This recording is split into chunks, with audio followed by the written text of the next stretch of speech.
ஞானானந்தமயம் தெய்வம் நிர்மலஸ்படிகாகிருதிம் ஆதாரம் சர்வ வித்யானாம் ஹயக்ரீவம் பாஸ்மகே. நமஸ்காரம். நேயர்கள் அனைவருக்கும் அஸ்ட்ரோ கேஎஸ் ஐயங்காரின் பணிவான நமஸ்காரங்கள். அஸ்ட்ரோ டிவி நேயர்களுக்கு அஸ்ட்ரோ கேஎஸ் ஐயங்காரின் பணிவான நமஸ்காரங்கள். வாரப்பலன் 29/1/2024 4/2/2024 வரை உண்டான வாரத்திற்கு என்னென்ன பலன்கள்னு பார்க்கலாம். முதல்ல இந்த வாரத்தினுடைய கோல்சாரம் என்ன அப்படின்றத பார்ப்போம். அதற்கு பிறகு இந்த வாரத்தில் வரக்கூடிய விசேஷ நாட்கள் என்னென்ன அப்படின்றத பார்ப்போம். அதற்கு பிறகு இந்த வாரத்தில் வரக்கூடிய சந்திராஷ்டமம் எந்தெந்த ராசிகள் அப்படின்றத பார்க்கலாம். முதல்ல இந்த வாரத்தினுடைய கோல்சாரம், காலபுருஷ தத்துவத்தின் முதல் ராசியான மேஷ ராசியில் குரு பகவானும், 6ஆம் இடம்னு சொல்லக்கூடிய கன்னியில் கேது பகவானும், 9ஆம் இடம்னு சொல்லக்கூடிய தனுசு அப்படின்னு சொல்லக்கூடிய இடத்துல செவ்வாய் பகவான், சுக்கிர பகவான், சூரிய பகவான் மகர மாதம்ன்றதுனால மகரத்துலேயும், அதாவது தை மாதம்ன்றதுனால மகரத்துலேயும் புத பகவானும் சேர்ந்திருக்கார். கும்பத்தில் சனி பகவானும், மீனத்தில் ராகு பகவானும் இருக்கா. இந்த வாரத்தில் இதுதான் கிரகச்சாரம். எந்த ஒரு மாற்றங்களும் இல்லை. இந்த வாரத்தில் சந்திர பகவான் அதிவேகமாக செல்லக்கூடியவர். இந்த வாரத்தில் பூர நட்சத்திரத்தில் ஆரம்பிக்கிறார், அதாவது சிம்ம ராசியில். அதிலிருந்து அனுஷ நட்சத்திரம் அது வரலும் போகிறார், விருச்சிக ராசி வரலும் போகிறார். இதனால் பார்த்தீங்கன்னா சிம்மம், கன்னி, துலாம், விருச்சிகம் இந்த 4 ராசிக்கு சந்திர பகவான் போகிறார். இந்த வாரத்தில் வரக்கூடிய விசேஷ நாட்கள் அப்படின்னு பார்த்தேன்னா, இந்த வாரம் 29ஆம் தேதி ஆரம்பிக்கும் பொழுதே சதுர்த்தி, சங்கடஹர சதுர்த்தி, அதாவது கிருஷ்ணபக்ஷ சதுர்த்தியாக வருது. ஏன்னா பௌர்ணமிக்கு அடுத்த 4ஆவது நாள் வர்றது கிருஷ்ணபக்ஷ சதுர்த்தி, 4ஆவது நாள். அதனால் விநாயகரை வழிபடுவது சாலச் சிறந்தது, மிகவும் ஏற்றமானது. ஒரு 9 பிரதட்சணம் பண்ணிவிட்டு ஒரு 9 தோப்புகரணம் போட்டு ஒரே ஒரு தேங்காய் உடைச்சிட்டு வாங்க. எல்லா விதமான விக்னம்னு சொல்லக்கூடிய தடைகள் எல்லாமே விலகி செல்லும். அதற்கு பிறகு 30ஆம் தேதி 30/1/2024 அன்னைக்கு தியாகராஜனுடைய ஆராதனை திருவையாறில் 177வது தியாகராஜர் ஆராதனை. பஞ்சரத்ன கீர்த்தனை பாடுவார். தியாகராஜர் பிறந்த தினமாக கொண்டாடப்படுகிறது. பஞ்சரத்ன கீர்த்தனை பாடுவார். இது ஒரு மிகப்பெரிய விசேஷமாக எல்லா கலைஞர்களும் பங்கு கொள்ளக்கூடிய, பங்கேற்க வேண்டிய, அதில் அந்த இதில் பங்கேற்பதை பெருமையாக கருதக்கூடிய ஒரு விஷயமாக சொல்லக்கூடியது. வருஷம் நடக்கிறது திருவையாறில் தியாகராஜ உற்சவம். அது ஒரு பெரிய விசேஷம். இந்த வாரம் பார்த்தலையானால் 2ஆம் தேதி அஷ்டகா, 3ஆம் தேதி அன்வஷ்டகா அப்படின்னு போட்டிருக்கும். அஷ்டகா அன்வஷ்டகா அப்படின்னா ஒரு வருஷத்துக்கு 96 நாட்கள் தர்ப்பணம் பண்ணணும்னு இருக்குது. அதில் 12 நாட்கள் அமாவாசை, 12 நாட்கள் மாதப்பிறப்பு, இந்த மாதிரி 96 நாட்கள் இருக்குது. அதில் அஷ்டகா அன்வஷ்டகா அப்படின்றது சப்தமி, நவமி, அஷ்டமி இந்த 3 நாட்கள், மார்கழி, தை, மாசி, பங்குனி இந்த 4 மாதத்தில் வரக்கூடிய கிருஷ்ணபக்ஷ அஷ்டமி, சப்தமி, நவமி இந்த 3 நாட்களும் பண்ணக்கூடியது. இதன் மூலியமாக ஏதாவது நீங்கள் விட்டுருந்தீங்க, தர்ப்பணங்கள் விட்டுருந்தீங்கன்னா கூட அது சேர்த்துக்கொள்ளப்படும் அப்படின்னு சொல்லக்கூடியது. 96 நாட்கள் ரொம்ப முக்கியமாக சொல்கிறது. அதில் இந்த அஷ்டகா அன்வஷ்டகாவை சொல்கிறார். இது பித்தர்களுக்கு செய்ய வேண்டிய கர்மாக்களில் மிகவும் முக்கியமான ஒன்றாக கருதப்படுகிறது. இது மார்கழி, தை, மாசி, பங்குனி இந்த 4 மாதங்களில் வரக்கூடிய கிருஷ்ணபக்ஷ சப்தமி, அஷ்டமி, நவமி இந்த 3 நாட்களை நம்ம எடுத்து சொல்கிறோம்.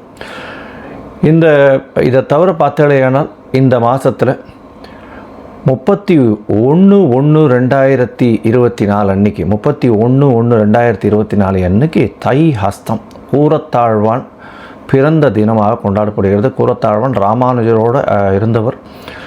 அவர் ஸ்ரீபாஷ்யத்துக்கு இதுவெல்லாம் எழுதினார். ராமானுஜரோடு சேர்ந்து எழுதினார், உரை எழுதினவர். கூரத்தாழ்வானை போய் சேவிச்சுட்டு வந்தால் கண்ணோய் விலகும் அப்படின்னு சொல்கிறார்.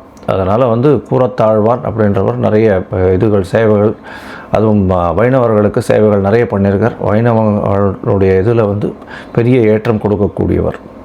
இன்னிலேருந்து, அதாவது தை ஹஸ்தத்திலிருந்து கோவில்களில் அதாவது ஆற்றுலேயும் பிரபந்தங்கள் சேவிக்க ஆரம்பிக்கலாம் அப்படின்றது இது. ஏன்னா கார்த்திகையிலிருந்து தை ஹஸ்தம் வரலும் ஆற்றுல மட்டும், அதாவது கோவில்களில் சேவிக்கிறதில்ல பிரபந்தங்கள்லாம் இன்னிலிருந்து, அதாவது தை ஹஸ்தத்திலிருந்து சேவிக்க ஆரம்பிப்பாள்.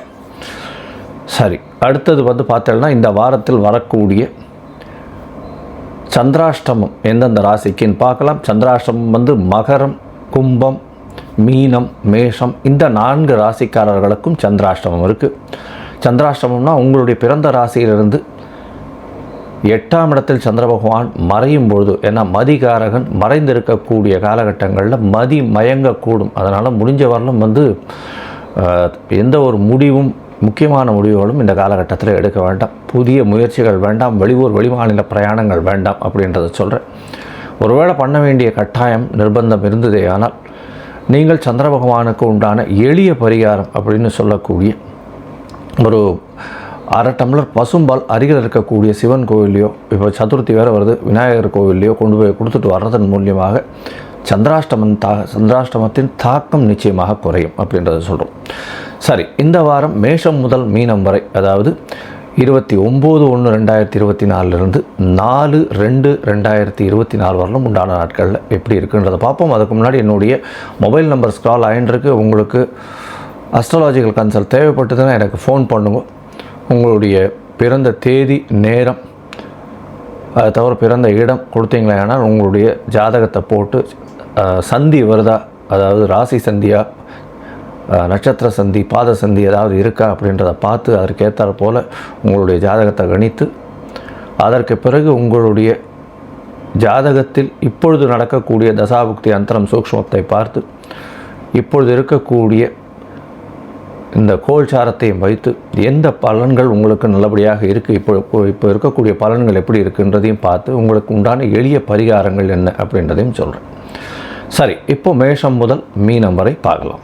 கடகம், புனர்பூசம், பூசம், ஆயில்யம் இந்த 3 நட்சத்திரம் 9 பாதங்களை கொண்ட ராசி. ராசியின் அதிபதி அப்படின்னு சொல்லக்கூடியவர் வந்து சந்திர பகவான் அதிவேகமாக செல்லக்கூடிய கிரகம். இந்த வாரம் பார்த்தலையானால் உங்களுடைய ராசிக்கு 3ஆம் இடத்தில் இருக்கக்கூடிய கேது பகவான் மூலியமாக எல்லா விதமான முயற்சிகளிலும் வெற்றி வரக்கூடிய வாய்ப்புகள் உண்டு. ஆனால் இளைய சகோதரத்துவம் மூலியமாக சிறு சிறு பிரச்சனைகள் வந்து சேரும். இதை தவிர பார்த்தலையானால் உங்களுடைய எழுத்து பணி அந்த மாதிரியான விஷயங்கள் வச்சுருந்தீங்க, எழுத்து பணி, அதை தவிர வந்து கவிஞர்கள், இவர்களுக்கெல்லாம் கொஞ்சம் செட்பேக் இருக்கக்கூடிய காலகட்டமாக இருக்கும். ஏன்னா 3ஆம் இடத்துல கேத்து பகவான் இருக்கிறதுனால மதிமயங்கக்கூடும். முயற்சிகளில் வந்து சிறு சிறு பிரச்சனைகள் இருந்தாலும் வெற்றி பெறக்கூடிய வாய்ப்புகள் நிச்சயமாக உண்டு. உங்களுடைய ராசிக்கு பார்த்தாலேனால் 6ஆம் இடம் வலுப்பெற்று போகிறது. 6ஆம் இடத்தின் அதிபதியும் 10ஆம் இடத்து அதிபதியும் பரிவர்த்தனை யோகம் பெறதுனால புதிய வேலை கிடைக்கும். வேலை வந்து கவர்மெண்ட் ஜாப் மாதிரி கிடைக்கக்கூடிய ஒரு ஸ்ட்ராங் கம்பெனிஸில் கிடைக்கும். கவர்மெண்ட் ஜாப்னா அரசாங்கத்தின் உத்தியோகம் இல்லாமல் குவார்சி கவர்மெண்ட்டுன்ற மாதிரி கவர்மெண்ட்டினுடைய கான்ட்ராக்டில் வேலை செய்யக்கூடிய இந்த மாதிரியான விஷயங்கள் கிடைக்கக்கூடிய பாக்கியங்கள் நிச்சயமாக உண்டு. உங்களுடைய ராசியின் 4ஆம் அதிபதி 6ஆம் இடத்துல இருக்கிறதுனால புதிய கடன் வாங்கக்கூடிய வாய்ப்புகள் உண்டு. அதுவும் வந்து சொத்து வாங்கக்கூடிய, நிலம், வீடு வாங்கக்கூடிய வாய்ப்புகள் நிச்சயமாக இருக்கும். ராசிக்கு 7ஆம் இடத்தில் சூரிய பகவான் இருக்கிறது. அவரே வந்து 2ஆம் அதிபதி அப்படின்னு சொல்லக்கூடியவர். அதனால் வந்து குடும்பத்தில் நல்ல மகிழ்ச்சி இருக்கும். புதனோடு சேர்ந்து இருக்கிறார். சிறு சிறு செலவுகள் வரக்கூடிய வாய்ப்புகள் இருக்கும். 7ஆம் அதிபதி ஏதாவது நண்பர்களோடு சிறு சிறு செலவுகள் வரும். அதை தவிர வெளிநாடு போக வேண்டிய வாய்ப்புகள் வரக்கூடிய காலகட்டம் வரும். வீட்டை விட்டு பிரிந்து செல்லக்கூடிய வாய்ப்புகள் நிச்சயமாக வரும். உங்களுடைய ராசிக்கு பார்த்தோம்னா 8ஆம் இடத்துல சனி பகவான் இருக்கிறதும் 10ஆம் இடத்துல குரு பகவான் இருக்கிறதுனாலையும் சிறு சிறு பிரச்சனைகள் வந்தாலும் குரு பகவான் 10ஆம் இடத்துல இருந்து பரிவர்த்தனை யோகம் பெறதுனால புதிய வேலை மாற்றங்கள் வரும். வேலை மாற்றத்தின் மூலியமாக அதிக ஊதிய உயர்வும் உங்களுக்கு ப்ரமோஷன் வரக்கூடிய வாய்ப்புகளும் நிச்சயமாக வரக்கூடிய காலகட்டமாக இருக்குது. இந்த வாரத்தில் உங்களுடைய ராசிக்கு 9ஆம் இடத்துல ராகு பகவான் இருக்கிறதுனால உங்களுடைய தந்தையின் மூலியமாக ஒரு சொத்துக்கள் வரக்கூடிய பாக்கியம் உண்டு. இருந்தாலும் தந்தைக்கும் உங்களுக்கும் சிறு சிறு மனக்கசப்புகள் இருக்கக்கூடிய காலகட்டமாக இருக்கும். இந்த வாரம் அதிவேகமாக செல்லக்கூடிய சந்திர பகவான், அதாவது உங்களுடைய ராசியின் அதிபதி அப்படின்னு சொல்லக்கூடியவர் 29/1/2024 4/2/2024 வரலும் உண்டான நாட்களில் 29ஆம் தேதி ராத்திரி ஒரு 12:30 மணி, ராத்திரி 12:30 மணினா 30ஆம் தேதி அதிகாலை அது வரலும் வந்து உங்களுடைய ராசிக்கு 2ஆம் இடத்துல இருக்கார். குரு பகவானால் பார்க்கப்படுறார். நல்ல ஒரு ஏற்றம் இருக்கக்கூடிய காலகட்டம். குடும்பத்தில் நல்ல மகிழ்ச்சி இருக்கும். பணவரவிற்கு தடை இருக்காது.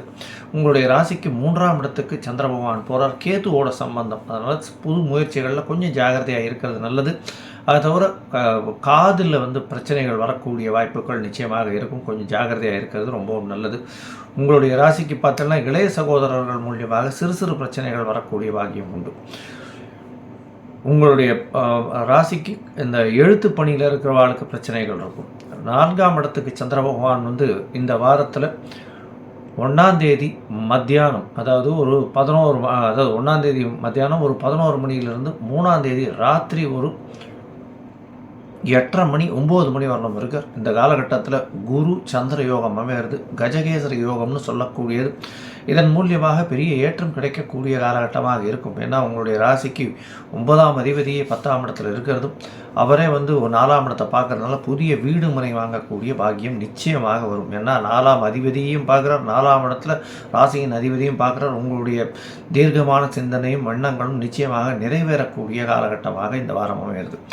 தாயின் உடல்நிலையில் நல்ல ஒரு ஏற்றம் இருக்கும். நினைத்த காரியத்தை நிச்சயமாக அடைவீர்கள். உங்களுடைய ராசிக்கு 5ஆம் இடத்துல பார்த்தேனால் சந்திர பகவான் வரார்.